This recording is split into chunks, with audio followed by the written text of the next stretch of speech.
بصراحة بخاطري أتحرش وايد. يعني الحمد لله إن ديرتي اسمها الكويت، مو على اسم يعني عائلة معينة.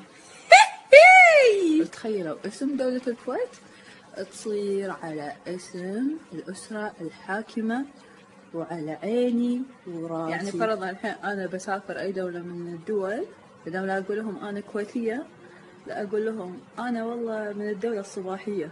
قول يا الورعان ترى مقصود، واللي فاهم واللي ما يفهم يفهموه.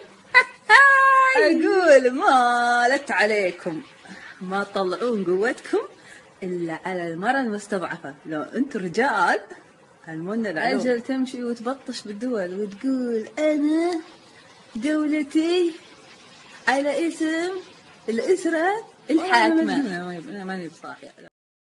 فأنت عزيزتي تخسين، ما أنت بعزيزتي، أنت بقرة ترقصين في الجمال، جاي تتكلمين عن السياسة. أبى أعلمك ليش حنا نفتخر بآل سعود. آل سعود إذا تدخلوا بشيء هونه، من حرب مصر إلى حرب العراق وإيران، إلى حرب الكويت والعراق وأنت أدرى بها، وإلى حرب الحوثيين، وإلى أمن المنطقة. فحنا إذا رحنا وسافرنا قلنا حنا سعوديين، عندنا تاريخ نستند عليه يشرفنا، وعندنا أسرة مشرفتنا ومقوية وجيهنا قدام العالم على حق.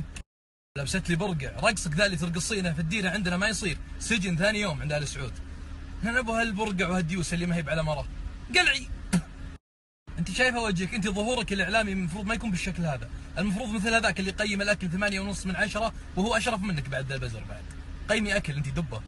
كل حريم الكويت انا متاكد عندهم جوازات وبطايق احوال مدنيه، الا انت معك استماره سياره يا البطه.